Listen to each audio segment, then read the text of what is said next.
So hello, welcome to the video and welcome to London's City Airport. I'm flying from here today to Dublin on British Airways in business class, and in this video I'll explain why you should never fly from this airport anywhere with British Airways in business class. I say never, but there is one very peculiar circumstance where it does make sense, and that's the situation I find myself in today. So in this video I'll explain what that circumstance is, and I'll also show you what the experience of flying on BA's CityFlyer subsidiary is. It's going to be a BA branded plane, but it's actually operated by a subsidiary, and I'll explain what all of that means. Now, the United Kingdom and the Republic of Ireland are in a common travel area, which means you can travel without showing anyone a passport. Now, I've flown into Dublin many times, and on every occasion you're funneled towards a passport check. So to add an extra degree of difficulty to today's challenge, I'm going to try and do it without showing anyone my passport. I have my passport with me because I'm not a complete maniac, but I'm going to see what you have to do if you want to travel without showing anyone a passport. And the wind is out of the east today, which means planes are coming in and taking off in the opposite direction to the one I'm used to, which adds a bit of interest to me and perhaps also to you. So if all of that sounds interesting, stick around! Hi, I'm Matt and this is Matt's Planet. I aim to entertain, educate and inspire with my travel adventures from planning to execution. I'll show you how you can travel in style for a lot less than you'd think. So subscribe so you can come with me. So what is the circumstance I find myself in? Well, regular viewers of the channel will know that a couple of weeks ago I attempted a tier point run from Dublin to Los Angeles. The fact I'm going back to Dublin today is a coincidence. And regular viewers of the channel will know that whilst the outbound leg worked fine, the return leg went a bit wrong. I found a delay at JFK caused by heavy rain, and there was a second delay at Heathrow caused by heavy fog. Now, the flight from London to Dublin was part of the bigger tier point run and so was protected, but the flight that I had booked from Dublin back to London was on a separate ticket, so wasn't connected. So as those delays stacked up, it meant I had less and less time in Dublin to make that flight, and once I arrived in Heathrow I came to the conclusion that it was likely that I wouldn't have enough time on the ground. So I investigated the 2 or 3 options that I had available to me, and because of the delays there were lots and lots of people in the wrong place and there were lots and lots of planes in the wrong place. So the airlines had all jacked up their fares to try and avoid putting anybody else into this maelstrom of confusion, and it was going to cost me 250, maybe 300 quid to salvage the trip that I had in progress. So I gambled that I would be able to find a way of getting the 40 tier points I was going to end up short another way on another day for less than it would cost me to resurrect the ticket that I was in the middle of. And that gamble has paid off because I was able to quite quickly find flights from here at London City to Dublin for about 170 quid, business out and economy back. And because it only cost £10 more on the return leg to upgrade myself to business, I'm going to do business in both directions. That will get me the 40 tier points I need to get me back up to gold in the executive club, and it will cost me less than it would have done to get those points on the day that I was already travelling. So I'm going to head into the terminal and explain via the medium of voiceover why you shouldn't really use this airport as a business class traveller. City Airport is a bad choice if you're travelling in business class, but it's brilliant if you're a business traveller. It's compact, it's efficient, and the whole facility is designed to get you through quickly so you can spend more time in the office before heading to the airport. And as it is located very close to the city, it is very quick to get to for most people doing business in London. Its advantages decayed a little with the opening of the Elizabeth line, and you can now get from West London to Heathrow on public transport quicker than you can reach London City, but it's still a very pleasant terminal to travel through. Into the terminal, and I hadn't checked in online as I wanted to fully test my no passport strategy. BA holds my passport details, so I've no idea whether that invisibly assisted the process, but with the very briefest of glances at my driving licence, I was checked in with boarding passes issued for the outbound and return flight later that afternoon.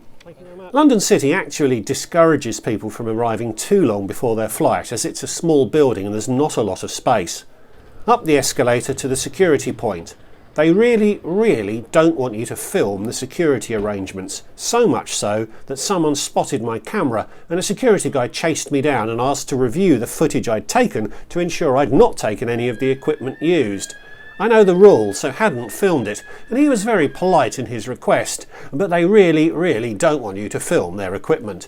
I can report though that they are fully equipped with the new fangled machines that allow you to leave liquids in your bag, although there's always a risk you won't get the same machines at the airport you fly back from, so think carefully before taking advantage of this new freedom. So the first drawback of this airport for business class travellers is that there's no lounge. You used to be able to pay to access the private air terminal before your flight and pretend that was a lounge, but there was also a hassle factor to doing so, and it's not a service that has restarted since the you-know-what. So find a seat in general circulation and start to resent paying a premium for a ticket that delivers you very little additional value. The no lounge drawback also applies to status holders. All is not quite lost though, as priority pass holders have the opportunity to get £15 off their bill at either Soul and Grain, which is a takeaway sandwich and coffee place, or at Juniper & Co, a sit-down restaurant and bar. 15 quid won't get you much here, as everything on the menu was fully priced, but it's a useful benefit to know about. I am in the Dragon Pass lounge scheme through holding a Barclays Avios credit card, and I get 4 free uses a year from also having Barclays Premier Banking. And I could have used one of those vouchers for a 15-minute massage at the Aero Spa, but I decided to save that benefit for another day. Say what you will about London City, but I can't think of another airport where you get a better view of the plane you're flying on. Gate 7 today, and as a business class passenger I was called forward as part of Group 1. This delivered perhaps a slight benefit of flying in business class, although holding high status with BA would have also got me into boarding Group 1. So what is CityFlyer? It's a wholly owned subsidiary of BA that has been around since the 90s, and when BA Connect was sold to Flybe in 2007, the company was repurposed to operate BA flights from London City. Its planes fly under BA colours, have BA flight numbers and earn into the BA Executive Club on equal terms to BA mainline flights. So CityFlyer is BA. A cynic would say that BA uses subsidiaries as a way of segmenting its workforce so as to be able to offer different groups different terms and conditions. And that cynic would further suggest that this allows BA to offer terms and conditions that are inferior to those they'd have had to offer to more established employee groups in more established group companies. And a cynic might point at the recent creation of Euroflyer, which is yet another subsidiary set up to operate BA's Gatwick operations, as further evidence that BA is carving up its operations to squeeze employees further to boost profits. I guess I'm a bit of a cynic in this situation, but I also acknowledge that BA has to be profitable, and certainly when it comes to its Gatwick operations where its competitors are mostly low-cost carriers, us consumers should probably welcome steps to create a lower operating cost model so BA can continue to compete on those routes. And BA doesn't seem to struggle to employ people into these lower paid subsidiaries. The bottom line is that CityFlyer and Euroflyer flights are BA and should feel no different to you as a customer. This segmentation of operations happens at lots and lots of airlines. So up and onto the plane and you quickly see probably the biggest problem with flying BA's business class from London City, in that operations are on an Embraer 190, which is a 2-2 configuration throughout the plane. There's no difference between the seats in business and those in economy. No extra legroom, and BA does not block an empty seat next to you. Lufthansa and Swissair operate similar flights from City, and they both give you extra space in business by leaving the seat next to you empty, but BA doesn't, and that's poor. There's no benefit from paying extra for a business class seat on BA. The seat itself is okay though, 33 inches of legroom, which in global terms is poor for a business class seat, but is not terrible if you're in economy or indeed in Euro business these days. It's a nicely padded, comfortable seat to sit in too. A substantial tray table is available, but the space you get is very limited with your neighbour. You're rarely going to be in this seat for long, as City serves short-haul destinations, although BA does use these planes for 4-hour flights to Mykonos, which would be a chore.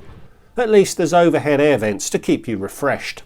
Boarding completed on time, and as the planes conduct a tight 180-degree spin to get onto stand, there's no need for a pushback. So we just drove off, and as the wind was out of the east, it was a very short roll to the end of the runway, and we were quickly up into an East London sky.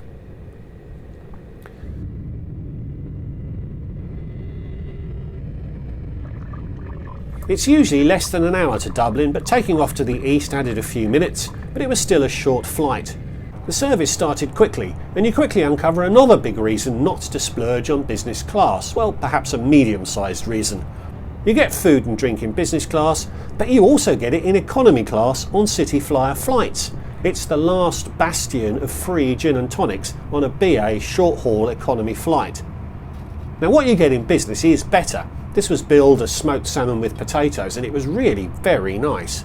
And behind the curtain you get just a small snack, so business class certainly wins, although only a handful of people in business chose to eat anything. And in business class you can get a glass of champagne, so I suppose business sneaks another win here, although wines and spirits are available behind the curtain. And my champagne thimble was well filled for once, and I did get a refill. Cheers! And down into a gloomy, rainy Dublin. So City is a great airport to fly through, those Embraers are good planes to fly on, and BA CityFlyer offers a great economy product. But on all three fronts you get very little extra for buying up to business class. There's no lounge and there's no more space on board, even if you do get slightly better food if indeed you want to eat anything. And there's a higher level of service, so you're more likely to get a drink refilled. But on a flight lasting less than an hour, both of those benefits are marginal at best. So don't bother with a business class ticket when flying from City. Unless, as was the case for me, flying in business class from City delivers you the cheapest tier points. You don't get a gate connected to the terminal at either end on this route, so it was a refreshing dash in the rain across the apron, and it was time to see if Ireland would indeed let me in without a passport.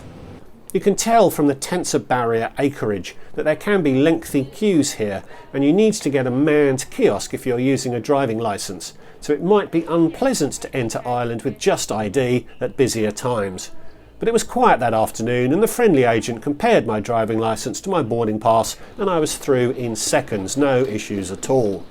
Brits can use the automated passport gates, which is going to be much quicker if there's any sort of queue, but travelling without a passport is entirely possible. I had a couple of hours on the ground before my flight back and passed some of the time enjoying a Guinness at the airport bar. This can be found on the floor above the check-in desks at the back of the food court.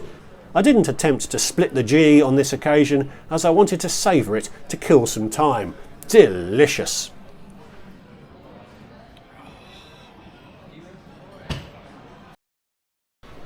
Back through the fast-track security. Dublin's scanners seem to have had their sensitivity turned right up, almost to Manchester levels, as my bag was pulled for secondary screening even though there were only 3 things in it. Then off to the lounge where once again I struggled to count to 2. Then off to the gate for the flight back. A far lower load heading back, so I did get an empty seat next to me this time. And I felt empowered to check out the recline as it wouldn't annoy anyone behind me. Nothing to get too excited about here. The food choice was the same as on the outbound leg, so I went for the goat's cheese salad to mix things up a little, accompanied by a gin and tonic. And the salad was okay, I should have had the salmon again. And I took the luxury of having an empty seat next to me as an opportunity to visit the loo. Snug would be the word, but it had what you needed. In the row in front of me was a subscriber, so I had a good old chat with him for most of the flight, and he's since signed up as a patron and has been a very active contributor to my WhatsApp community since, so thanks Dan. If you'd like to support what I do and join a growing community of like-minded weirdos, the link will be in the description below. And down into London City. It was dark and rainy, and even though it was unusual to fly over Canary Wharf on approach, all of my footage was terrible. And arriving into City reveals another of its joys. Britain treats Dublin flights as domestic arrivals, so doesn't even check IDs. You walk straight from the plane to the taxis or the Docklands Light Railway. I timed it from the footage, and I got from the plane's door to the DLR's door in a second under 3 minutes. So that's why you shouldn't book a business class seat from London City airports. The benefits clearly don't justify the extra cost, unless you're travelling to get cheap tier points. And that's why you should book an economy class seat from London City, as it's a great airport to travel through, and the seat and service in economy are better than you'll find on any other BA economy class service. And flying on CityFlyer or Euroflyer services should make no difference to your experience. They're just vehicles through which BA carves up their operations to create an offering that's competitive for the market each business serves. So thanks for watching, I hope you enjoyed it. Please give the video a like if you did, and please consider subscribing if you're new. Lots more of this sort of content on the channel. And leave me a comment. Are you going to avoid flying business class out of city as a result of watching this? And as I said, I have a Patreon account and the link will be in the description below. So thanks again for watching and I'll see you all in the next one. Goodbye.